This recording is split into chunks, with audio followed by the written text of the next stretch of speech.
Namaste and a very warm welcome to the fourth interview of the Darpan Samvad. Today, we have with us a very special guest, Mr. Santosh Punya from Ajivika Bureau.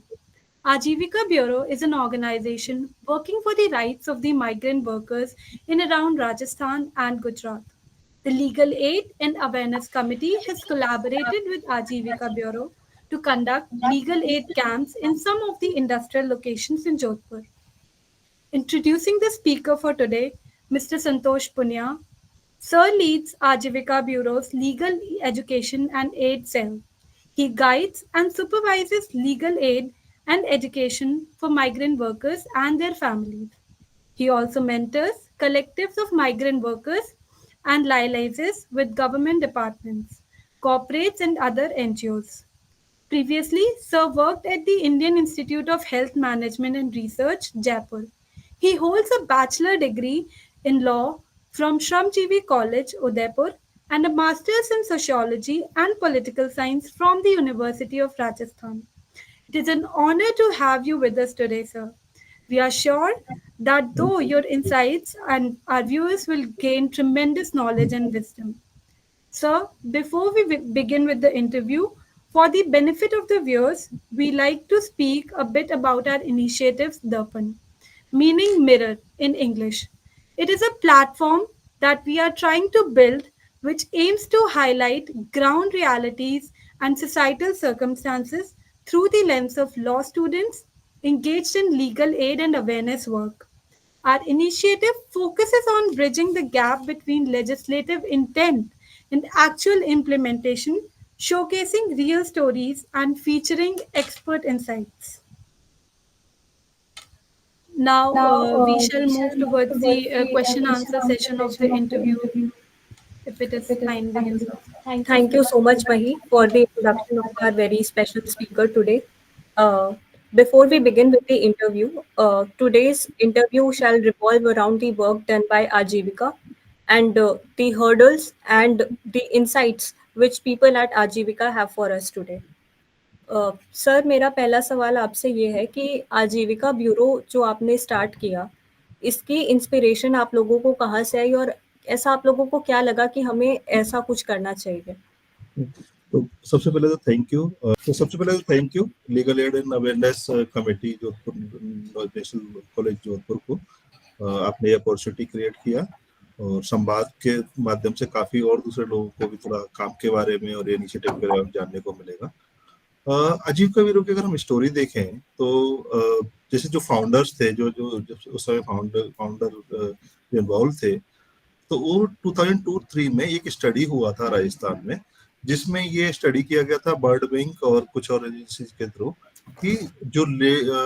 Migration जो patterns हैं,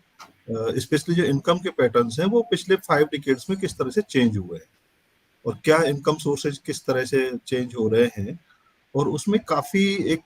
interesting सा, जो interesting कहो या थोड़ा depressing कहो, जो finding आया वो ये था कि जो पहले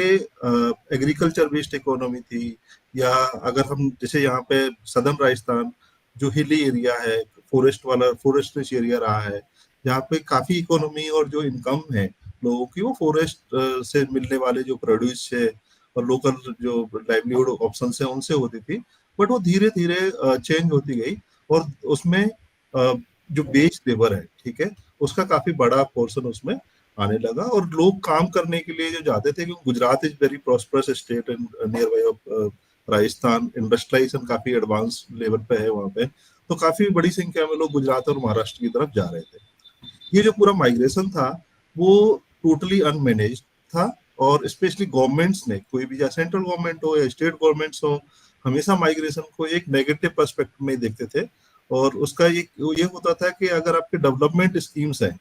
उनका फेलियर है कि आप लोगों को अपनी जगह पे नहीं रोक पा रहे हैं। बट हम इकोनॉमी की जरूरत के हिसाब से देखें तो ये बहुत ही नेचुरल फिनोमेना है कि जहाँ इंडस्ट्रियलाइजेशन बढ़ेगा, जहाँ लोगों की ज्यादा जरूरत होगी, और वो सब पॉकेट्स में इक्वल नहीं होता है, वो थोड़ा अनइवन ही होता है। उसके बहुत सारे रीजन से हम जैसे जानते हैं,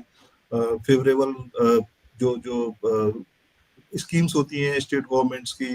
रिसोर्सेज की बात है, ठीक है, फिर कनेक्टिविटी की बात है, तो बहुत अलग अलग रीजन होते हैं जिससे कुछ पर्टिकुलर पॉकेट्स में ही इंडस्ट्रियलाइजेशन होता है और वहां पे फिर लोग काम करने के लिए जाते हैं। पर सरकार चूंकि इसको, एक तो पहली बात तो ये कि इसको कोई विजिबिलिटी नहीं देना, रिकॉग्नाइज नहीं करना। इनफैक्ट सबसे बड़ा जो चीज है, माइग्रेशन को रिकॉग्नाइज नहीं किया जाता है और उसको नेगेटिव उसमें देखा जाता था। तो जो माइग्रेंट वर्कर्स है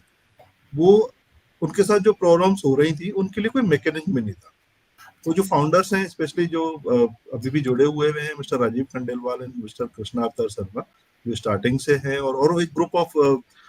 ट्रस्टीज थे जिन्होंने फाउंडर इसको स्टार्ट किया था। और शुरुआती सोच ये थी कि जो लोगों को इश्यू है, दो तीन चीजें बहुत शुरू में स्टार्ट हुई थी, उसके बाद धीरे धीरे और होता। एक तो ये कि बाहर जो लोग जा रहे हैं, काम के लिए जा रहे हैं, उनके साथ बहुत सारे इश्यूज होते हैं जिनको एड्रेस कोई नहीं करता है, और उसको एक तरह से लोगों की सोची समझी एक तरह की रणनीति है। ये एक तरह की उनकी अपनी लाइवलीहुड स्ट्रेटेजी है कि जहाँ काम मिल रहा है वहां पे जाएं और अपना सर्वाइवल के लिए काम करें। डेफिनेटली डिस्ट्रेस माइग्रेशन था, उसमें कोई एस्पिरेशन वाला पार्ट ऐसा नहीं था। तो बहुत ही लो लेवल, लो स्किल्स, हजार्डस काम थे जहाँ से लोग जा रहे थे, क्योंकि पूरा ट्राइबल एरिया है, एजुकेशन बहुत कम है, स्किल लेवल बहुत कम है। तो एक तो ये है कि उसको कैसे मैनेज किया जाए और लोगों को जो प्रॉब्लम्स आ रही हैं उसके लिए क्या मैकेनिज्म खड़ा किया जाए उसको एड्रेस करने के लिए। और दूसरा था, लोग जब जा रहे हैं तो हमारा स्कूली सिस्टम ऐसा नहीं है कि हमें कुछ सिखाता है। ट्राइबल एरियाज में तो एजुकेशन का और भी बहुत बुरा हाल है। बाकी एरिया में भी, अगर रूरल एरिया जो थोड़े से दूर दराज के एरिया होते हैं उनमें हमेशा सब जगह इस तरह की प्रॉब्लम्स होती हैं। तो ट्राइबल एरिया में और भी उसका बुरा हाल है। तो अब चाहे आपने 12th कर लिया है, चाहे आपने सीनियर सेकेंडरी आपने पढ़ाई कर ली है, इनफैक्ट ग्रेजुएशन भी अगर आपने कर लिया है, पर आपको लेबर मार्केट में कोई भी काम ऐसा नहीं मिलेगा जिससे आप कर सके जब तक कि वो आप एडिशनल ट्रेनिंग या एडिशनल कोर्स ना कर ले। ठीक है, तो आपको अल्टीमेटली जाके बेलदारी, हेल्परी या इसी तरह के काम में करना पड़ता है। तो शुरुआत जो आजीविका वीरों ने की थी वो दो चीजों से की थी। एक तो जो लोग गांव से शहरों में जा रहे हैं, काम करने के लिए जा रहे हैं, उनके लिए कुछ पहचान होना चाहिए, कोई आइडेंटिटी का डॉक्यूमेंट नहीं है। इस वजह से बहुत सारी परेशानी उस समय शहरों में लोगों को होती थी। और दूसरा यह है कि कैसे इसका डेटाबेस क्रिएट किया जाए, जिससे एक एक तरह का गवर्नमेंट के सामने आप इस इश्यू को रख सको। इतनी बड़ी कम्युनिटी, इतने बड़े नंबर में लोग जा रहे हैं, और हमारा सेंसस या एनएसएस, कोई भी जो जो लार्ज स्केल ऑफ सर्वे होते हैं या सेंसस जिसमें सब चीजों की जानकारी ली जाती है, उसमें माइग्रेशन को कैप्चर करने का कोई बहुत अच्छा मैकेनिज्म नहीं है, जो माइग्रेशन को सही से कैप्चर ही नहीं कर पाता। स्पेशली जो सीजनल शॉर्ट टर्म माइग्रेशन होता है उसको वो कैप्चर नहीं कर पाते हैं। और सरकारी नीतियां हमेशा आंकड़ों से बनती हैं। जब तक आपके पास कोई आंकड़ा नहीं है, जब तक आपके पास कोई स्टेटिक्स नहीं है, तब तक कोई सरकार का किसी भी ग्रुप की ओर या किसी भी वर्ग की ओर ध्यान नहीं जाता है कि उस पर काम करना चाहिए। तो दूसरा जो इनिशिएटिव था, जो आइडेंटिटी के साथ में, आइडेंटिटी प्रोवाइड कराने के साथ में, वो था स्किल ट्रेनिंग। कि लोगों को कम से कम ऐसी छोटी या जो जिन कामों में जाते हैं उनमें शॉर्ट टर्म कोर्स करके जाए, जिससे वो एटलीस्ट सेमी स्किल्ड पर्सन हो और उसकी एंट्री एकदम लो लेवल पे नहीं हो के मिडिल लेवल पे हो, और उसमें अपवर्ड मोबिलिटी की पॉसिबिलिटी, जिससे वो जल्दी ही वहां पे एक स्किल्ड वर्कर की तरह, एक कारीगर की तरह, एक अच्छे रिसोर्स की तरह लेबर मार्केट में वो सर्व कर सके।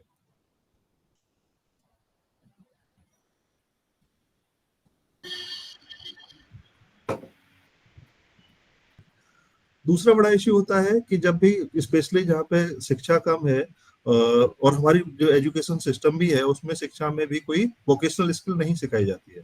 तो अगर आप या तो कम शिक्षित हैं या तो थोड़े पढ़े लिखे भी हैं, पर लेबर मार्केट में आप जाएंगे, जब तक कि आपके पास कोई एडिशनल कोर्स आपने नहीं किया है, जब तक आपने किसी तरह की कोई स्किल एक्वायर नहीं की है, तो आपको low level, hazardous, dirty jobs ही मिलते हैं, जिनमें पैसा भी कम है, खतरा भी ज्यादा है। तो हमारा जो क्षेत्र है, जिस क्षेत्र से काम की शुरुआत की थी, स्पेशली सदर्न राजस्थान, आजीविका वीरों ने हमने काम की, जो ट्राइबल एरिया भी है और काफी हिली, और जो डेवलपमेंट के अगर हम इंडिकेटर्स देखें तो वहाँ पे काफी पुअर डेवलपमेंट इंडिकेटर्स है। तो वहां से काम करने वाले लोग इस तरह कामों में ज्यादा जाते थे। तो स्किलिंग एक दूसरा जो इनिशिएटिव था, जिससे लोगों को एटलीस्ट ऐसे कोर्स करें वो, जैसे सेमी स्किल्ड या स्किल्ड तरीके कामों में वो जुड़ सके, और उनकी जो एंट्री है वो एकदम हजार्डस या लो लेवल पे ना हो, जहाँ पे उनको ज्यादा खतरे हैं और अपवर्ड मोबिलिटी के चांसेस कम है। सर, तो आपने जैसे आजीविका शुरू किया, तो आप लोग जो स्कीम्स अलग अलग तरीके के प्रोजेक्ट्स लाते हैं कि हम ये कर सकते हैं माइग्रेंट लेबरर्स के लिए, उसके पीछे का थॉट प्रोसेस क्या होता है? क्या जाता है एक पर्टिकुलर प्रोग्राम को सोचने में, उसको इम्प्लीमेंट करने में, और आगे उसमें इम्प्रोवाइज करने में किस तरीके से आजीविका ब्यूरो काम करता है? ओके, तो आजीविका ब्यूरो ना जिसे एक तरह का हम कहते हैं कि थॉट है, एक विचार है, और हमने कोई ऐसी चीज मतलब आजीविका ब्यूरो में कोई ऐसी चीज नहीं है जो बहुत पहले से बनी हो या प्रोजेक्ट के बेसिस पे हो। तो जो एक आइडिया था शुरू से ही कि हमारा जो मुद्दा है वो माइग्रेशन और धीरे धीरे पर वो थोड़ा इनफॉर्मल सेक्टर वर्कर्स और उनके इश्यू है कि हम कैसे उनको डिग्निफाइड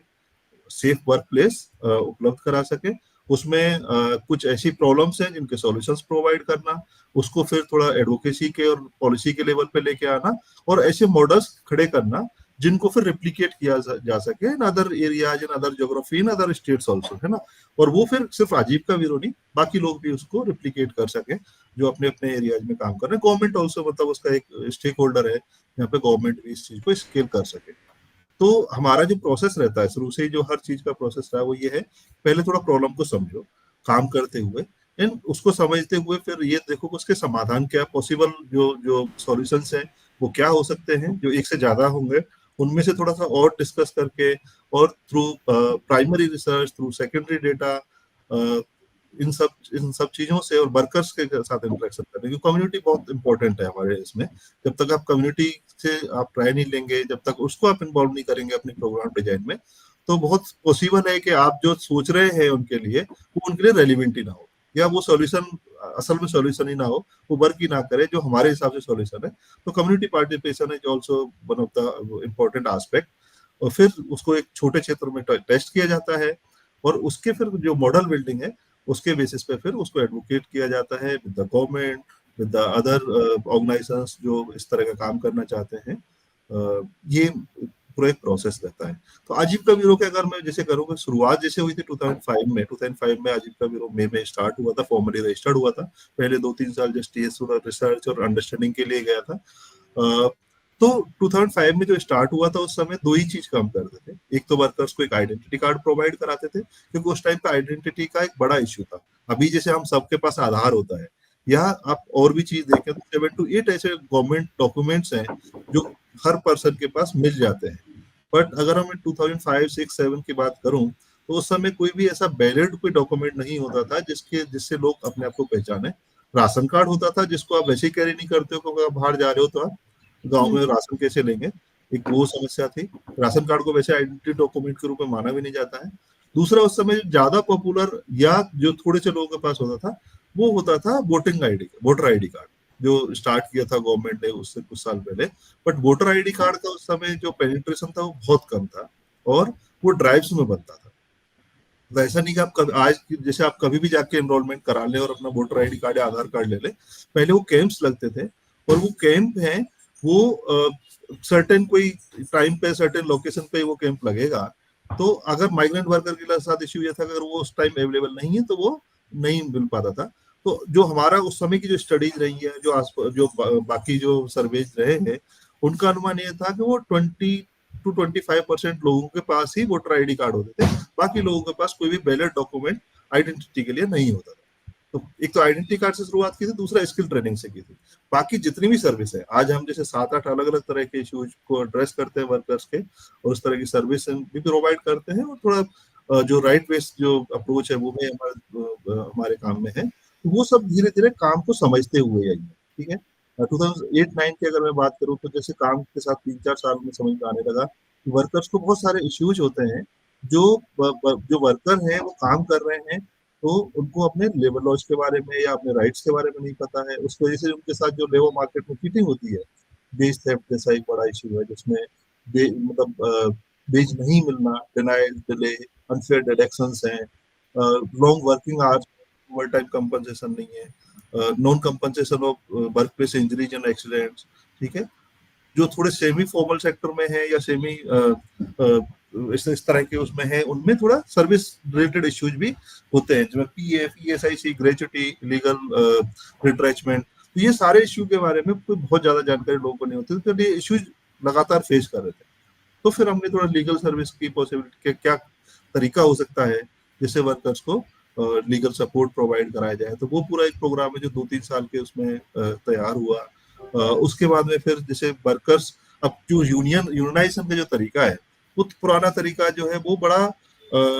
रेजिमेंटेड तरीका था कि आप एक इंडस्ट्री बेस्ड यूनियन होती थी जहाँ प्रेमिसेस में वर्कर्स हैं वहां पे काम होता है। अभी हम देखें तो पूरा लेबर मार्केट ही अलग है। 93% वर्कर जो इनफॉर्मल सेक्टर में काम करते हैं, उनका कोई एक मालिक नहीं है, उनके जो एम्प्लॉयर है वो बदलते रहते हैं, उनकी कोई एक काम करने की जगह नहीं है, तो वो किससे डिमांड करें? उनके लिए जो बड़ा एम्प्लॉयर है वो इंडस्ट्री एज सच है, बट इंडस्ट्री में कोई एक पर्सन नहीं है। या दूसरा अगर हम करें तो सरकार उनकी सबसे बड़ी नियोक्ता है, ठीक है, जिनसे वो डिमांड कर सकते हैं। तो फिर पूरा जो वर्कर कलेक्टिवाइजेशन जो अपने ऑक्यूपेशन के बेसिस पे, ज्योग्राफी के बेसिस पे, जिनके इश्यूज कॉमन है, ठीक है, जो एक जगह में काम कर रहे हैं, इश्यूज कॉमन है, तो फिर वर्कर कलेक्टिवाइजेशन पूरा वर्कर और उनको जो कलेक्टिव्स है बाद में धीरे धीरे उनको फेडरेट करके ट्रेड यूनियन में रजिस्टर्ड करने के लिए उनको प्रमोट किया, जो अपना काम कर सकते हैं। फिर पूरा एक फैमिली एम्पावरमेंट प्रोग्राम है, जो ऐसी महिलाएं या जिनके घर से जो उनके बच्चे या पति बाहर काम करने के लिए जा रहे हैं, या वो खुद आपस में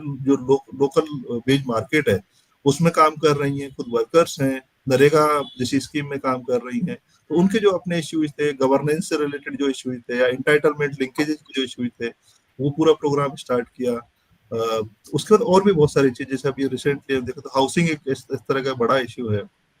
जो वर्कर्स को शहरों में मुश्किल होती है। तो रिसेंटली लास्ट ईयर ही हमने हाउसिंग एक अलग इनिशिएटिव स्टार्ट किया है, शेल्टर स्क्वायर फाउंडेशन, जो वर्कर्स को शहरों में एक डिग्निफाइड, सस्ता, सुलभ हाउसिंग सॉल्यूशन प्रोवाइड करता है। तो ये सब धीरे धीरे जैसे जैसे इश्यू समझ में आया, उसका क्या सही सॉल्यूशन हो सकता है, उसको टेस्ट किया जाता है और उसके बाद में फिर उसको स्केल किया जाता है। सर, तो आपने जैसे इंटरव्यू की शुरुआत में भी बताया कि आप लोग आदिवासी समुदाय से आ रहे हैं, माइग्रेंट वर्कर्स के लिए भी बहुत काम करते हैं और सदर्न राजस्थान में स्पेशली ट्राइबल कम्युनिटी के लोग थे। तो ट्राइबल कम्युनिटी के साथ एंगेज करने में आप लोगों को कोई स्पेसिफिक समस्या आई या उनकी कोई अलग, मतलब जो माइग्रेंट लेबरर्स बाकी स्टेट से भी आते हैं, पर आदिवासी समुदाय से आने वालों की क्या अपनी समस्याएं होती रहते हैं? तो आजीविका ब्यूरो का अगर वर्किंग एरिया देखें तो हमारी शुरुआत जरूर सदर्न राजस्थान जो बहुत ट्राइबल डोमिनेटेड एरिया है उससे हुई थी, बट ऐसा नहीं कि हम सिर्फ इसी क्षेत्र में काम करते हैं। अभी राजस्थान के भी कुछ और मतलब जो पार्ट है जिसमें वेस्टर्न राजस्थान भी है, ठीक है, जोधपुर, बाड़मेर, बालोतरा, ये पूरा जहाँ पे काफी और इंडस्ट्री है, भीलवाड़ा है, चित्तौड़ है, तो उन क्षेत्रों में भी है जहाँ इतनी आदिवासी पॉपुलेशन नहीं है या नॉन आदिवासी पॉपुलेशन है। और बड़े शहरों में अगर हम देखें गुजरात के जो काफी बड़े शहर जहाँ पे, क्योंकि राजस्थान से भी काफी बड़ा माइग्रेशन है, और सिर्फ ऐसा नहीं राजस्थान से माइग्रेशन हम वही काम करते हैं, बट जो भी बड़े शहर जहाँ पे माइग्रेंट वर्कर काम कर रहे हैं या इंडस्ट्री बड़ी है जहाँ पे वर्कर्स की संख्या है वहाँ पे हम काम करते हैं। तो उसमें अहमदाबाद में है, अहमदाबाद की काफी अलग अलग ज्योग्राफी में हम काम करते हैं। सूरत एक बड़ा शहर है, फिर अंकलेश्वर जो भरूच डिस्ट्रिक्ट में आता है, अंकलेश्वर सबसे बड़ा एशिया का एक तरह का ना केमिकल का इंडस्ट्रियल हब है, ठीक है, वहां पे हम काम करते हैं। दहेज is also part of the Baroda जो गुजरात में ही है, और वो भी काफी केमिकल पेट्रोकेमिकल इंडस्ट्री का काफी बड़ा सा हब है। दहेज पर जो इंडस्ट्रियल एरिया है, कुछ रूरल एरियाज में भी गुजरात के काम करते हैं जहाँ पे एग्रीकल्चर वर्कर है जो काफी शॉर्ट डिस्टेंस, कुछ तो राजस्थान के जो ट्राइबल एरिया है वहां से काम करने के लिए जाते हैं, कुछ ऐसे जो गुजरात के ट्राइबल एरिया है वहां से रूरल टू रूरल माइग्रेशन है उसमें काम करने जाते हैं। फिर हम मुंबई में काम करते हैं, नवी मुंबई में काम करते हैं, पुणे में अलग अलग जो इंडस्ट्रियल एरिया है, 2 से 3 अलग अलग सेंटर्स हमारे हैं वहाँ पे। और भी जो पार्टनर्स के थ्रू जो प्रेजेंस है वो फिर हमारा जो इंडिया लेबर लाइन एक इनिशिएटिव है जो लीगल सर्विस प्रोवाइड करता है वर्कर्स को, स्पेशली उनके बेस थेफ्ट के उसमें, उनके एम्प्लॉयमेंट जो रिलेशनशिप में जो इस तरह के इश्यूज होते हैं या काम से जुड़े हुए जो प्रॉब्लम वर्कर्स उनको करता है। तो उसकी प्रेजेंस साउथ के सारे स्टेट्स में है। अगर हम 5 स्टेट देखें तो कर्नाटका में, तमिलनाडु में, केरला है, आंध्रा है, तेलंगाना है, उसके बाद फिर नॉर्थ इंडिया में अगर हम देखें तो दिल्ली, एनसीआर, गुड़गांव, उत्तर प्रदेश, इनमें है। तो ट्राइबल का मतलब एक बड़ा वो है कि ट्राइबल्स के उसमें कोई क्या मुश्किल ज्यादा है, जैसे आपका सवाल था, शुरुआत जैसे हमने यहाँ से की काम की, तो उसमें 2-3 एडिशनल जो चैलेंजेस है या एडिशनल जो वनरेबिलिटीज है उनकी, एक तो शिक्षा है, डेफिनेटली शिक्षा का स्तर कम है, और शिक्षा का अगर मैं तो उसकी क्वालिटी करूँ, वो खाली बात ये नहीं है कि वो क्लास का भी अगर आप करोगे कि ग्रेजुएशन या ग्रेजुएट नॉन ट्राइबल या नॉन ऐसे अलग तरह के एरियाज में और एरियाज में काफी फर्क क्वालिटी का होता है, क्योंकि यहाँ पे टीचर्स नहीं है, स्कूल का या एजुकेशन का इंफ्रास्ट्रक्चर नहीं है। एक तो वो एक चैलेंज है। दूसरा दूरी का है, जिस तरह से हिली एरिया है, बहुत ही बिखरे हुए क्षेत्र हैं जहाँ पे पहुंचना मुश्किल थोड़ा होता है, वो है। तो यही थोड़ी ज्यादा चैलेंजेस है। अदरवाइज तो फिर वर्कर्स को जो आमतौर पे जो दिक्कतें होती हैं, तो आप शहरों में देखेंगे तो वहाँ पे आप सब तरह के वर्कर्स हैं, और नॉन ट्राइबल्स हैं, जहाँ दलित भी है, या अदर कम्युनिटी से वर्कर है, माइनॉरिटी से वर्कर्स हैं। तो ऐसा नहीं कि ट्राइबल को ज्यादा प्रॉब्लम फेस कर रहे हैं, थोड़ा फर्क हो सकता है, पर वर्क प्लेस जिस तरह के हैं वहाँ पे एक तरह की इश्यूज आते हैं। बट हाँ, एक चीज अगर हम कुछ कुछ काम के उसमें देखें, तो वो उसमें बड़ा कास्ट का भी या कम्युनिटीज का वहाँ पे काफी एक तरह का वो दिखता है, मतलब अलग अलग तरह के, कि पर्टिकुलर एक तरह का काम कोई एक जगह से आने वाले लोग कर रहे होंगे या एक कम्युनिटी के लोग कर रहे होंगे। जैसे हम बॉयलर का काम देखते हैं, स्पेशली अहमदाबाद में जो टेक्सटाइल और जो केमिकल इंडस्ट्री है, तो वहाँ पे बॉयलर काफी मैनुअल तरीके से ऑपरेट किया जाता है, और वहाँ पे आमतौर पे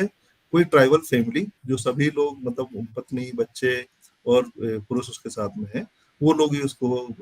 हैंडल करते हैं, बाकी लोग उस काम में बहुत ज्यादा नहीं है। तो एक तरह से देखे ना, जो ज्यादा हजार्डस काम है, जिसमें ज्यादा रिस्क भी है, जिसमें पैसा भी कम है, स्किल की ज्यादा जरूरत नहीं है, उसमें फिर थोड़ा दलित और ट्राइबल जो माइग्रेंट वर्कर्स हैं या वर्कर्स हैं, उनकी संख्या ज्यादा होती है। सर, तो ये जो माइग्रेंट वर्कर्स की आपने समस्याएं बताई, एक होती हैं वर्क प्लेस रिलेटेड समस्याएं, आपने कुछ समस्याएं हाईलाइट की जैसे हाउसिंग की समस्या है, तो इन सब के अलावा ऐसी कौन सी और समस्याएं हैं जो वर्क प्लेस के बाहर माइग्रेंट वर्कर्स को होती हैं? ओके, तो अगर हम शहरों में देखें तो दो तीन तरह की चीजें। एक तो क्या, जो हमारे शहर हैं, स्पेशली हमारे जो अर्बन प्लानिंग है,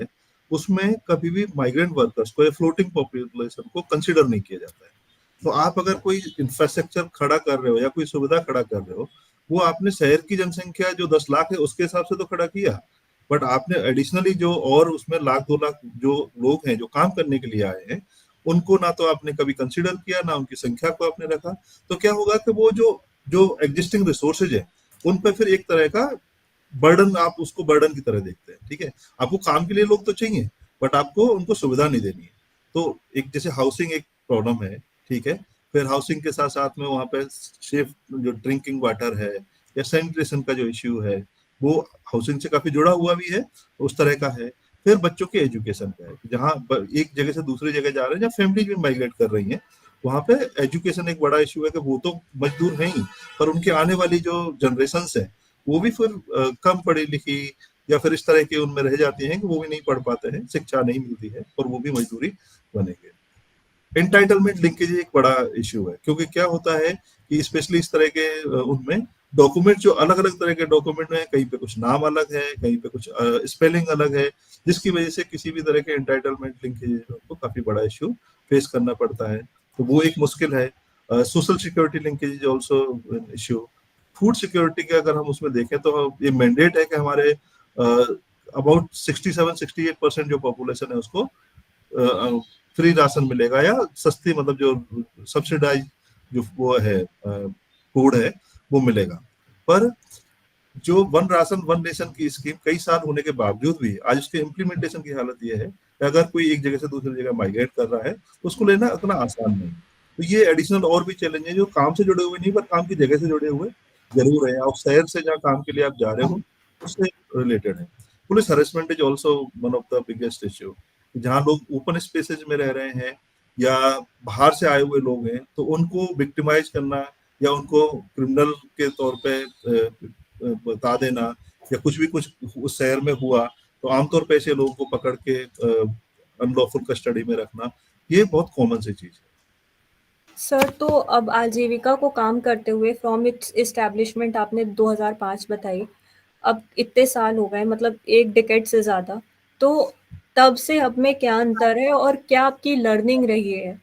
आजीविका में शुरू से अभी तक के कामों में, कि कैसे काम बेटर तरीके से हो सकता है और क्या गवर्नमेंट को करना चाहिए और इन सब चीज़ों के बारे में? ओके, तो अगर दो चीजें हम अगर इसमें देखते हैं तो एक तो पहला ये है कि किसी भी एक ऑर्गेनाइजेशन के इनिशिएटिव से कोई बिल्कुल पूरा परिवर्तन हो जाए ऐसा बड़ा मुश्किल है। पर आप अगर नंबर्स में देखें, मैं दो तीन बड़ी चीजें मैं जैसे कहूंगा, अगर नंबर्स में देखें तो हम जैसे वर्कर्स को लीगल सर्विस प्रोवाइड करते हैं, तो उस लीगल सर्विस का इम्पैक्ट ये है, जो हमारे नेशनल हेल्पलाइन भी है एक है, और राजस्थान गवर्नमेंट के साथ भी हम एक हेल्पलाइन रन करते हैं, और कुछ फिजिकल तरीके से और कुछ हेल्पलाइन के थ्रू हम लीगल सर्विस प्रोवाइड करते हैं। तो हम राजस्थान हेल्पलाइन जो है वो अभी तक कुछ 65 करोड़ रुपया ऐसा है जो वर्कर का बैक पेजेस का या वेज थेफ्ट के थ्रू जो वर्कर को नहीं मिल रहा था, या कंपनसेशन जो वर्क प्लेस पे काम करते हुए कुछ एक्सीडेंट या अलग अलग तरह के वो थे, तो उनको रिकवर हुआ है। ठीक है, इंडिया लेबर लाइन जो अभी 3 साल पहले ही स्टार्ट हुआ था, जो 14 अलग अलग सिटी बिग सिटीज में 10 स्टेट्स में सर्विस प्रोवाइड कराता है, वो मतलब 3 साल में ही कुछ 25 करोड़ रुपए ऐसा है वर्कर का जो रिकवर हुआ है उसके एफर्ट के थ्रू। ठीक है, मोर देन 20,000 लोग ऐसे हैं जो स्किल ट्रेनिंग से ग्रेजुएट हुए हैं, और उनमें से काफी बड़ा नंबर ऐसा है या तो वो सेल्फ एम्प्लॉयड है या वो अच्छी जगह पे काम कर रहे हैं, और एक तरह का एक सस्टेन मतलब एक लाइवलीहुड उनके हाथ में है, या वो एंटरप्रेन्योर है जो अपना काम कर रहे हैं। काफी मतलब और भी अगर इम्पैक्ट हम नंबर्स में देखेंगे तो लोग मतलब जैसे कलेक्टिवाइज होकर बहुत सारी गवर्नमेंट पॉलिसीज के उसमें कवर्ड हुए हैं। इसके साथ साथ में सरकार के साथ जैसे उनका ना नेगोशिएशन या लोकल गवर्नेंस में जो उनका डायरेक्ट इन्वॉल्वमेंट होता है, जिसमें इंटाइटलमेंट के जो लिंकेजेज है वो इम्प्रूव हुए हैं, जो उनके राइट्स हैं स्पेशली जैसे फूड सिक्योरिटी के उसमें अगर हम देखें तो राशन मिलना, नरेगा में काम मिलना, काम में इफेक्टिवनेस आना, उनका पार्टिसिपेशन होना इन लोकल गवर्नेंस स्पेशली पंचायत के फंक्शंस में और उनमें, तो वो इम्प्रूव हुआ है। तो ये कुछ चीजें ऐसी हैं जो आप थोड़ा विजिबल तौर पर देख सकते हैं। एक जो बड़ा फर्क हम देखते हैं वो कम्युनिटी लीडरशिप का है। ये आजीविका ब्यूरो का जो तरीका है काम करने का, वो ऐसा नहीं कि प्रोजेक्ट के हिसाब से कुछ पर्टिकुलर कोई स्कीम रन करनी है और उसके बाद में प्रोजेक्ट के साथ में काम खत्म हो तो हम आगे निकल गए। पर ये है कि हम जो भी काम करते हैं उसमें कम्युनिटी सेंट्रिक होती है, और उनके जो लोग हैं उनको कैसे तैयार कर सकते हैं एज ए रिसोर्स, जो कि वो लंबे समय के लिए अपने उस क्षेत्र के लिए, उस कम्युनिटी के लिए वो काम करने वाले रहे। तो अब मतलब 1000 ऑफ जो कम्युनिटी लीडर हैं वो तैयार हुए हैं, उनकी जानकारी अच्छी हुई है, नेगोशिएशन पावर उनके अच्छे हुए हैं, वो सरकार से की अकाउंटेबिलिटी सीख करते हैं। ठीक है, गवर्नमेंट ऑफिशियल्स की या स्टेक होल्डर जो इंडस्ट्री में है उनके थ्रू अकाउंटेबिलिटी सीख करते हैं। पैरालीगल वर्कर्स हैं हमारे काफी बड़ी संख्या में, जो लेबर लॉज में वर्कर को लीगल लिटरेसी प्रोवाइड करने में या लीगल सर्विस प्रोवाइड करने में काफी हेल्प करते हैं, और वो अपने तौर पे अपने अपने क्षेत्रों में जानकारी के लिए वो बहुत कोई आजीविका ब्यूरो के ऊपर डिपेंडेंट हो ऐसा नहीं है। सर, तो अभी जैसे इतना समय हो गया है आजीविका को काम करते हुए, और लॉज में भी काफी बदलाव आए हैं, तो लॉज में और प्लस अब जो नए लेबर कोड आने वाले हैं जो अभी इम्प्लीमेंट नहीं हुए हैं बट पास हो गए हैं, उनमें क्या आप देखते हैं कि माइग्रेंट लेबरर्स के लिए कुछ क्या नया है, क्या उसमें और विचार होना चाहिए, उसके बारे में आप लोगों की क्या राय है? ओके, तो देखिए एक जैसे मतलब एक वर्कर्स के लिए कहें तो उनका दुर्भाग्य रहा है, जब शुरुआत हुई थी इस पूरे डिस्कशन की और ये यूपीए 2 के साइन से स्टार्ट हुआ था, जो लेबर लॉज है उनका कोडिफिकेशन होके उनको लेबर कोड्स किया जाए, और उस समय जो इनिशियल डिस्कशंस थे उसके पीछे दो बड़े चीजें थी। एक तो 44 लेबर लॉज है और बहुत अलग अलग डेफिनेशंस हैं जिससे इनके कंप्लायंसेस बहुत बढ़ जाते हैं, तो वर्कर्स को जो जो एम्प्लॉयर्स हैं उनको बड़ी प्रॉब्लम होती है इनके कंप्लायंसेस को फुलफिल करने में। दूसरा इनका इम्प्लीमेंटेशन का इशू था, वे कैसे इम्प्लीमेंट करें, एक लॉ की डेफिनेशन अलग है दूसरे की अलग है, एक ही जगह पे उनको इम्प्लीमेंट होना है, तो बड़ा कॉन्फ्लिक्ट आता था। तीसरी चीज ये थी कि ये बहुत ही पुराने तरीके सोच के बनाए गए जो कि अनऑर्गेनाइज वर्कर के राइट्स को या अनऑर्गेनाइज जो वर्क अरेंजमेंट्स है उनको कैप्चर नहीं करते, तो अब उनको थोड़ा उस तरह से बनाया जाए जो अभी की जो वर्क फोर्स है उसके राइट्स को वो कैप्चर करते हुए और उसको उनके जो इश्यूज हैं उनको एड्रेस करते हुए। तो इनिशियल थॉट्स तो ये थे, बट जैसे ये हुआ और जो जो जो स्वरूप सामने आया है उसमें कोई बहुत बदलाव नहीं हुआ है। इनफैक्ट जो वर्कर्स के लिए थोड़े बहुत राइट्स पहले थे, जो अगर आप ओल्ड लेबर लॉज की बात देखेंगे जो अभी भी मतलब अभी कितने लेबर लॉज इम्प्लीमेंट होते हैं उनमें भी कमी की गई। अगर मैं 2-4 एग्जांपल दूं तो पहले ये है कि जैसे प्रिंसिपल एम्प्लॉयर भी की लायबिलिटी होती थी कि अगर वर्क प्लेस पे सही कंडीशंस नहीं है, अगर वेजेस नहीं मिले हैं तो आप उसकी लायबिलिटी को सीक कर सकते थे, और वो उसकी जिम्मेदारी थी कि वो सिर्फ कॉन्ट्रैक्टर के भरोसे या सिर्फ कोई ऐसे एजेंट के भरोसे ना छोड़े जो लेबर कोड में इसको निकाल दिया जाएगा। तो जैसे वो इम्प्लीमेंट होगा तो आप प्रिंसिपल एम्प्लॉयर को कोई सवाल नहीं खड़ा कर सकते हैं या उसको कोई पार्टी नहीं बना सकते हैं अगर किसी तरह का पुअर इम्प्लीमेंटेशन है या वहाँ पे किसी तरह की सुविधाएं नहीं मिल रही। वर्कर्स का जो मेन राइट होता है यूनियनाइजेशन, जिसे वो यूनियनाइज होके अपने नेगोशिएशन कर सकें, डिमांड्स रख सकें, तो जो उनका हड़ताल है, जो स्ट्राइक की जो पूरे प्रोविजंस हैं, उनको कमजोर किया गया है। पहले परमिशन लेना है, फिर उसके बहुत सारे स्टेप्स बना दिए हैं। अगर उसको इलीगल घोषित करने का सरकार के पास राइट है, और फिर वो यूनियन को ही वो निरस्त कर सकते हैं, उसका जो रजिस्ट्रेशन है उसको निरस्त कर सकते हैं। तो ऐसी बहुत सारी चीजें हैं। कई ऑफेंस ऐसे हैं जिनको कंपाउंडेबल बना दिया गया है। जो डर होता है, थोड़ा सा एम्प्लॉयमेंट जो डर होता है, वो होता है पेनल्टी इन पनिशमेंट, दोनों का ही होता है, खाली पेनल्टी का नहीं और पनिशमेंट का भी होता है। बट आपने जब उसको निकाल दिया, उसको कंपाउंडेबल बना दिया, तो उसमें डर और भी कम हो जाएगा और इम्प्लीमेंटेशन और भी पुअर हो जाएगा। पहले लेबर इंस्पेक्शन का एक तरीका था, और वो इंस्पेक्शन से ये है कि कोई तो एक एक तरह का प्रोसेस था जिसके थ्रू आप गैप्स को या पुअर इम्प्लीमेंटेशन को आइडेंटिफाई कर सकते थे। तो अब लेबर इंस्पेक्शन का तरीका भी बदल दिया है, और उसके साथ साथ लेबर जो इंस्पेक्टर है उसको एक फैसिलिटेटर बना दिया है, जिसमें अगर उसको पहली, दूसरी, तीसरी बार कुछ कमियां मिलती हैं, तो वो कुछ एक्शन नहीं ले सकता एम्प्लॉयर के ऊपर, वो रिक्वेस्ट करेगा कि आप इम्प्रूव कर लीजिए, वो मौका भी देगा। तो एक सिर्फ ऐसा नहीं है कि वो सिर्फ एम्प्लॉयर को वो है, बट अगर जिसकी मैंडेट ही नहीं है वर्क कंडीशंस को इम्प्रूव करने का, या वर्कर्स के लिए जो सुविधाएं वहाँ पे होनी चाहिए, चाहे वो सेफ्टी से रिलेटेड हो, चाहे वो सुविधाएं उनकी बाकी इम्यूनिटी और उनसे रिलेटेड हो, उनको देखने के लिए, तो फिर वो खाली फैसिलिटेशन से भी या वो जस्ट टाइम देने से इम्प्रूव नहीं होने वाली। तो यही है कि मतलब अल्टीमेटली जो लेबर कोड्स हैं, उनको वर्कर्स के लिए जो जो उनका राइट्स था उसको और पुअर किया। सर, तो ये जो लेबर कोड्स नए आ गए हैं, और ये इसमें मतलब क्या कुछ हो, मतलब क्या सरकार और स्टेप ले सकती है अगर इन्हें बेटर करना चाहे तो? और किस तरीके से जो लॉज हैं जो बनते हैं उसमें लेबर पार्टिसिपेशन बढ़ाया जा सकता है? जैसे क्योंकि आपने भी कहा, जब आप कोई प्रोग्राम प्रोजेक्ट करना चाहते हैं तो आप लेबर्स के पास जाते हैं और उनसे पूछते हैं कि उन्हें क्या चाहिए, क्योंकि उनके इन्वॉल्वमेंट के बिना चीज़ें नहीं हो सकती। तो कैसे लेबर इन्वॉल्वमेंट बढ़ाया जा सकता है, और कैसे जो लॉज बनते हैं उन्हें और इफेक्टिव और सूटेड बनाया जा सकता है जिन लोगों पे उन्हें लागू किया जाए? देखिए, वैसे तो लॉ बनने का जो हमारे यहाँ पे एक तरीका है वो कंसल्टेटिव प्रोसेस है। या आप सिर्फ ऐसा नहीं कि सरकार कोई कानून बना के उसको पास करके और थोप दे, बजाय उसके बाकी जो अदर स्टेक होल्डर्स हैं उनका भी इन्वॉल्वमेंट होना चाहिए, उनकी राय ली जानी चाहिए, उनके सुझावों को उसमें इनकॉर्पोरेट करना चाहिए, और सबकी सहमति से ही वो पास होना चाहिए। बट हमारे स्पेशली जो लेबर कोड्स की मैं बात करूं, तो वहां पे जो पूरी प्रक्रिया रही, उसमें ट्रेड यूनियंस को, स्पेशली जो नेशनल ट्रेड यूनियन है, ठीक है, उनका जो पार्टिसिपेशन होता है, उनके साथ 2015 के बाद से कोई कंसल्टेशन नहीं किया गया है, उनकी बात नहीं सुनी जाती। तो जो वर्कर रिप्रेजेंटेशन है वो खत्म हो गया, ठीक है। अगर उनसे सुझाव लिए, उन्होंने दिए भी हैं, तो उनको इनकॉर्पोरेट नहीं किया जाता, उनको सुना नहीं जाता है। वो लगातार विरोध कर रहे हैं लेबर कोड्स का, पर उसके बारे में कोई सरकार, कोई भी सरकार हो, उन्होंने बहुत ज्यादा सुना नहीं है, और उनको इनकॉर्पोरेट करने के लिए कोई इस तरह का कोई पॉजिटिव साइन नहीं दिया है। आप जैसे कह भी रहे हैं, सरकार ने जब लेबर कोड पास किए थे, तो उसमें विपक्ष उसने वॉकआउट कर लिया था, तो वो एक पक्षीय, एक तरफा वो रहा, काफी उसका विरोध था, विपक्ष की ओर से विरोध था, ट्रेड यूनियंस ने पहले विरोध किया था। वर्कर्स उतना इकट्ठा होकर नहीं कर रहे, पर अलग अलग टाइम पे अलग अलग उसमें एजिटेशन के थ्रू वो उसका विरोध तो कर रहे हैं, बट उसका कोई बहुत फर्क नहीं पड़ रहा है। तो अच्छे मतलब कानून को कैसा बढ़िया होना चाहिए सबके लिए, सबकी उसमें से हो, उसका तरीका तो वो ये कंसल्टेटिव प्रोसेस हो,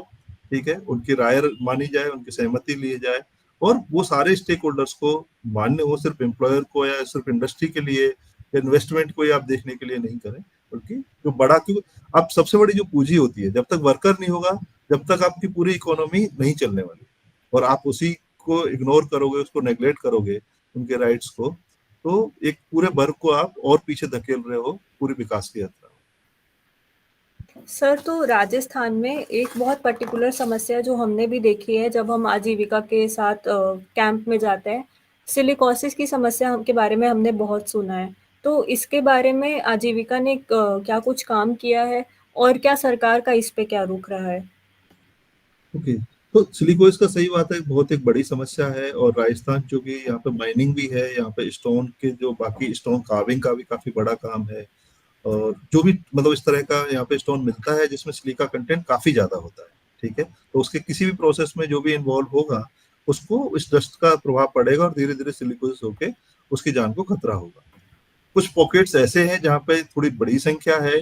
आप जैसे जोधपुर देखें, नागौर देख लें, करौली है, भरतपुर है, पिंडवाड़ा सिरोही में जो है, ठीक है, और भी 3-4 भीलवाड़ा बिजोलिया में जहाँ पे काफी स्टोन माइनिंग होती है या स्टोन के दूसरे प्रोसेस होते हैं, कार्विंग से लेके बाकी प्रोसेस जो होते हैं, तो उन जगहों पे और भी ज्यादा सिलिकोसिस का प्रभाव है। और दूसरी बात है कि ये कोई नई समस्या तो नहीं है, मतलब जो सिलिकोसिस ऐसा कहा जाता है वो बर्ड की ओल्डेस्ट ऑक्यूपेशनल डिजीज है, ठीक है। कई दूसरे देश ऐसे हैं जहां उन्होंने पूरी तरह से इसको एलिमिनेट कर दिया, तो ऐसा भी पॉसिबल वो नहीं है कि इसको एलिमिनेट करना इम्पॉसिबल है, तो कुछ कर ही नहीं सकते, इसके साथ ही जीना पड़ेगा। तो उसके लिए कुछ सर्टेन मेजर्स की बात है। पहली बात तो है कि आप डस्ट को कैसे कंट्रोल कर सकते हैं सोर्स के लेवल पे ही। माइनिंग में बहुत सारी टेक्निक्स की बात है,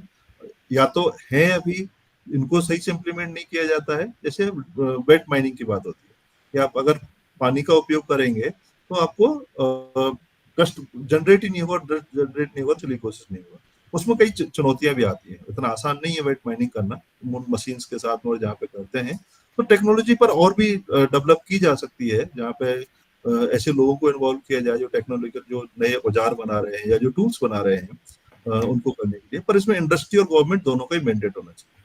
जो थोड़ा हुआ है, अगर मैं कहूँ कि क्या काम हुआ है, पहली चीज तो ये है कि सिलिकोसिस को पहले रिकॉग्नाइज किया। उससे पहले अगर हम देखें 2012-13 से पहले सिलिकोसिस को रिकॉग्नाइज ही नहीं किया जाता था। इनफैक्ट उसको टीबी मान के या टीबी कह के ही डॉक्टर्स भी अपने उस पर स्लिप पे नहीं लिखते थे, प्रिस्क्रिप्शन पे नहीं लिखते थे। सर्टिफिकेशन का सिस्टम तो बहुत बाद में आया है, तो उसको रिकॉग्नाइज ही नहीं किया जाता था और हजारों की संख्या में लोग ऐसे अज्ञात बीमारी से मरे जिनके ना तो मेडिकल डिपार्टमेंट में कोई रिकॉर्ड है, ना कोई और किसी को पता है उनको क्या बीमारी हो। एक सफलता तो ये मिली है इस पूरे प्रयास से जो अलग अलग ऑर्गेनाइजेशन ने किया है, आजीविका ब्यूरो जो one of the part of इसमें रहा है, कि पूरे सिविल सोसाइटी जो मूवमेंट है या वर्कर्स का जो मूवमेंट है, कि सरकार ने कम से कम इसको माना कि हाँ यहाँ पे सिलिकोसिस बीमारी होती है, और जो सिलिकोसिस से प्रभावित लोग हैं उनके सर्टिफिकेशन का, उनकी मेडिकल जो जांच है उसका तरीका निकाला। जब वो स्टार्ट हुआ तो फिर ह्यूमन राइट कमीशन के इंटरवेंशन से और बाकी जो सिविल सोसाइटी का जो प्रेशर था उससे ये हुआ कि उनको कंपनसेट किया वर्कर को या उसकी जान को ये जोखिम आया है। तो अब ये जिम्मेदारी बनती है सरकार की, वैसे तो एम्प्लॉयर की भी जिम्मेदारी है कि उसको कंपनसेशन देना जाना चाहिए, पर वो क्योंकि एक जगह से दूसरी जगह तीसरी जगह से अलग अलग काम करता है, इसलिए हमारे कानून की जो एक तरह के जो लूप होते हैं उसकी वजह से एम्प्लॉयर की लायबिलिटी बनना बड़ा मुश्किल हो जाता है कि उसको ऑक्यूपेशनल डिजीज की तरह सर्टिफाई करके और एम्प्लॉयर से कंपनसेशन लिया जाए। पर सरकार की तरफ से एक मैकेनिज्म बना जिसमें उसको कंपनसेट किया जाने लगा।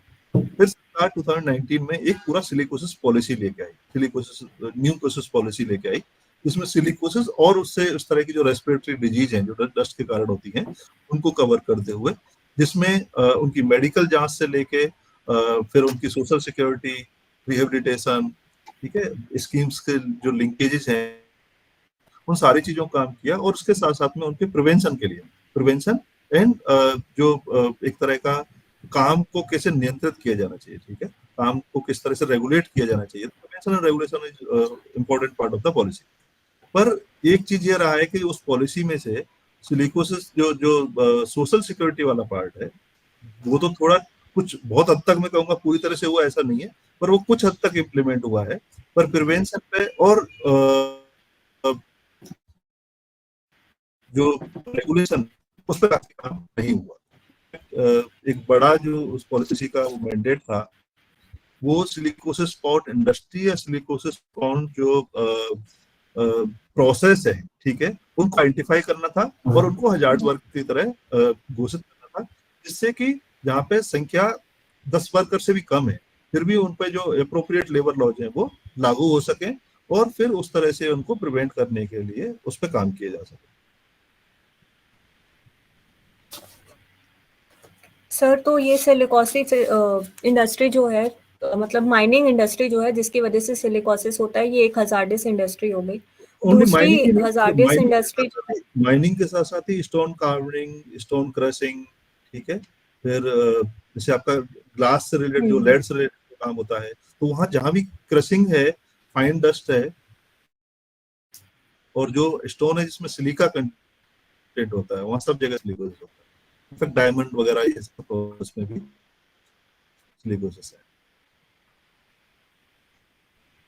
सर, तो अपार्ट फ्रॉम दिस इंडस्ट्री दूसरी एक हजार्डस इंडस्ट्री जो जोधपुर में कम से कम जो हम जानते हैं वो स्टील इंडस्ट्री है, और इसमें काफ़ी ज़्यादा एक्सीडेंट्स भी होते हैं, वर्कर्स को बहुत इंजरी आती है। तो इसमें क्या प्रोसेस रहता है आजीविका को, और क्या समस्याएं रहती हैं लेबरर्स की अक्रॉस राजस्थान या जोधपुर, मतलब जो गुजरात, जहाँ भी ऐसी हजार्डस इंडस्ट्रीज होती हैं जहाँ पे इंजरीज की चांसेस ज़्यादा हैं? तो एक तो ये है कि इन इंडस्ट्री का जो साइज है वो बहुत मीडियम है, छोटा होता है,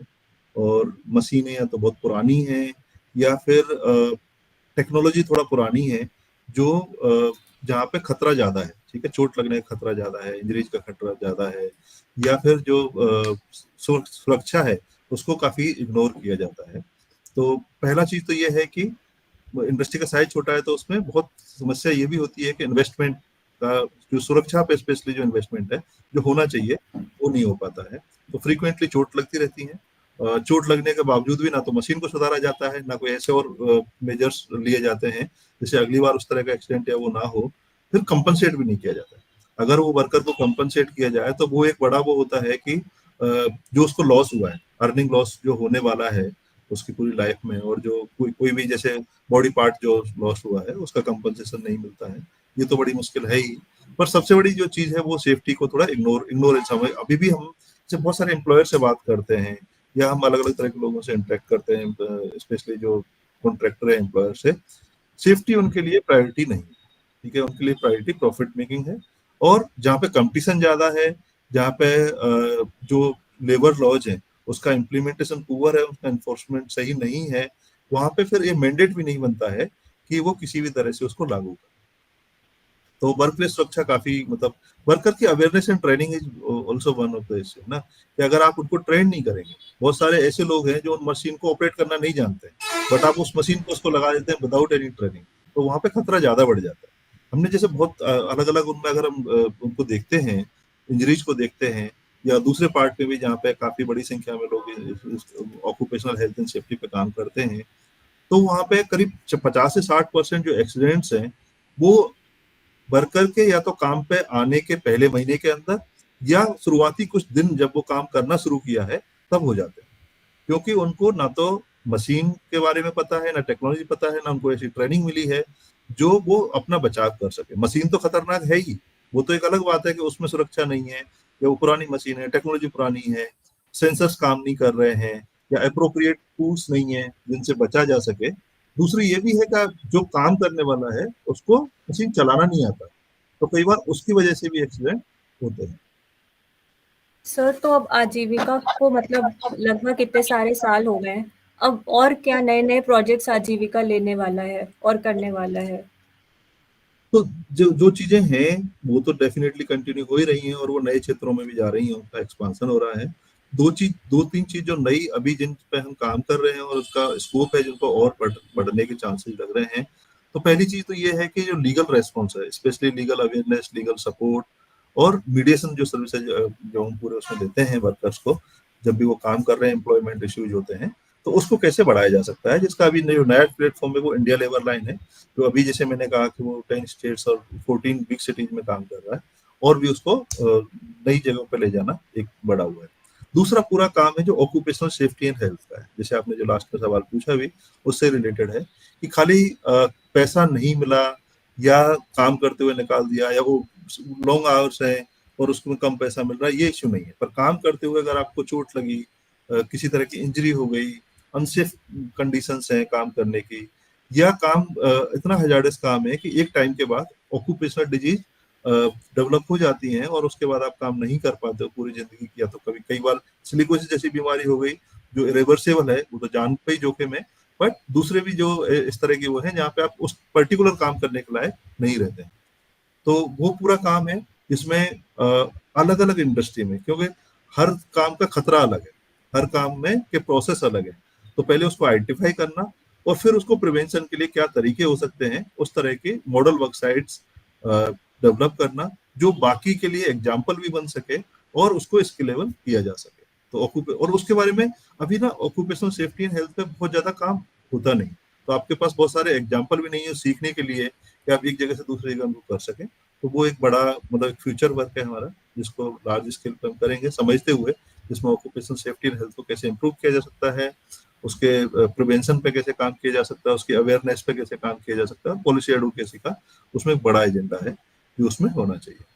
तीसरा है जो प्रिजनर्स हैं ना, उनके राइट्स को लेके, जो अंडर ट्रायल हैं, और जैसे हमारे उसमें देखा कि हमारे जो जो जेल हैं उनमें उनकी क्षमता से ज्यादा अंडर मतलब कैदी हैं, ठीक है, प्रिजन्स है। और प्रिजनर्स का बेसिकली ये है कि क्योंकि लीगल सपोर्ट नहीं है टाइम पे, ठीक है, या फिर एडवोकेट्स बहुत सही से गाइड नहीं कर रहे हैं, पता नहीं है कई लोगों को करना क्या है क्या नहीं करना है, तो उनका सही रिप्रेजेंटेशन कोर्ट्स में नहीं होता है, इन वजह रिसोर्सेज नहीं है, क्योंकि कानून अगर आपको न्याय चाहिए तो आपको अच्छा वकील चाहिए जो फीस देनी पड़ती है। DLS definitely free legal aid provide कराता है, पर वो सब लोगों को नहीं मिल पाती है, तो उस वजह से बड़ी संख्या में लोग अंडर ट्रायल हैं, और बिना एनी कन्वेक्शन के, जब तक कि कोई वो साबित भी नहीं होता कि उसने वो जुर्म किया है या अपराध किया है कि नहीं किया है, सालों साल लोग जेलों में रहते हैं। तो वो एक हमारा काम है, इनमें जैसे जो वर्कर्स लोग हैं या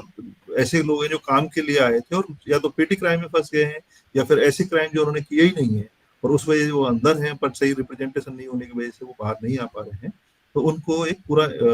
उनके लिए लीगल रिप्रेजेंटेशन को इम्प्रूव बढ़ाना और रिहेबिलिटेशन करना, ये 3 ऐसी चीज होंगी जो और भी बढ़ेंगी, बाकी चीज और हैं जो सभी हैं। सर आखिरी सवाल, तो आपको क्या लगता है लॉ स्टूडेंट्स जो माइग्रेंट वर्कर्स की समस्याएं हैं उनके लिए किस तरीके से काम कर सकते हैं, और ये जो समस्याएं वो हल हो उसमें कैसे कंट्रीब्यूट कर सकते हैं? ओके, तो देखिए 2-3 चीजें हैं कि जैसे अभी कल ही अगर आपने देखा हो तो कल ही जो नेशनल जुडिशरी डेटा ग्रिड है उसके रिपोर्ट आया था 3-4-5 दिन पहले, और कल काफी आर्टिकल्स अलग अलग न्यूज पेपर में छपे थे। तो उसका जो बड़ा फाइंडिंग था कि जो केस पेंडिंग है, अबाउट 66 लाख केस ऐसे पेंडिंग है जो डिस्ट्रिक्ट कोर्ट्स में पेंडिंग है, और उनमें से जो बड़ी संख्या है जैसे 30 साल से ज्यादा, लगभग एक लाख केस ऐसे हैं जिनको 30 साल से ज्यादा हो गए हैं, और करीब 36 लाख केस ऐसे हैं जिनको 36 लाख जिनको 10 ईयर और से ज्यादा हो गए। और उनमें जो बड़ा कारण देखा जा रहा है वो है अच्छे लॉयर्स की कमी, जो रिप्रेजेंट ही नहीं कर पाते समय पे। कई पेशियां ऐसी हैं जो सालों साल सिर्फ इसलिए चलती हैं कि टाइम पे एडवोकेट्स नहीं पहुंचे, तो वकीलों की कमी है, ठीक है, जुडिशरी में बाकी वो कमी है। तो एक तो लॉ स्टूडेंट्स का ये है कि थोड़ा हम कैसे एक एक तरह की जिम्मेदारी के साथ में जो भी हमारा क्लाइंट है, जो भी हमारे पास आया है, वो उसको हम जिम्मेदारी के साथ आगे कर सकें। दूसरा है हमारे यहाँ पे पूरे समुदाय में लॉ को एक तरह का ना एलियन की तरह देखा जाता है और समझ नहीं है, ठीक है। तो हम कैसे थोड़ा लोगों में, आम लोगों में जो ले पर्सन है, जो नॉन लीगल बैकग्राउंड से हैं, तो उनमें कानून की समझ को कैसे बढ़ा सकते हैं। जो हम कहते हैं ना जो जैसे वित्तीय साक्षरता है, ऐसे ही कानूनी साक्षरता कैसे हो तो लोग बेसिक प्रोविजंस जाने, हर चीज के लिए एडवोकेट की जरूरत ना पड़े, ठीक है, उनको पता हो कि अगर किसी तरह की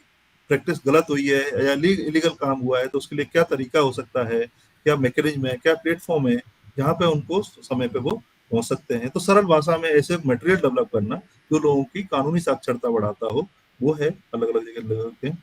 फिर थोड़ा ये है कि हम जो लोग अफोर्ड कर सकते हैं वो प्रो बोनो सर्विस देना। सब लोग, हमारे यहाँ पे जैसे कहा जाता है ना, न्याय सस्ता नहीं, ठीक है, और ये मतलब प्रैक्टिकल चीज है कि आपको अगर किसी एडवोकेट को हायर करना, अच्छे एडवोकेट को हायर करना है तो आपको अच्छा पैसा देना पड़ेगा, जो सबके लिए पॉसिबल नहीं है। तो प्रो लीगल जो प्रो बोनो सर्विसेज हैं वो बढ़ाना, और लॉ स्टूडेंट्स का स्पेशली ये है कि जो आसपास की कम्युनिटीज हैं उनके लिए थोड़ा सा मटेरियल डेवलप करना जो आसान भाषा में, ठीक है, जिससे कानूनी साक्षरता बढ़े, ये एक बड़ा कंट्रीब्यूशन हो सकता है। सर आपका बहुत बहुत धन्यवाद हम लोगों के लिए टाइम निकालने के लिए, और आपसे बात करके हमें बहुत सारी चीज़ें जानने को मिला। आजीविका का काम तो बहुत ही सराहनीय है, हम लोग रोज़ आजीविका से कुछ ना कुछ नया सीखते हैं, क्योंकि आज इतने मेहनत कर रहा है, तो उसके लिए आप लोग को बहुत बहुत बधाई, और टाइम निकालने के लिए बहुत बहुत धन्यवाद, शुक्रिया। थैंक यू, एंड आपको भी ऑल द बेस्ट, दर्पण की पूरी टीम को, जो इस तरह के स्टूज को देते हैं और बाकी मतलब इस तरह के इनिशिएटिव को पब्लिक डोमेन में ले जाने के लिए कि उनको कैसे और जाने और बाकी लोग भी उसके बारे में अपनी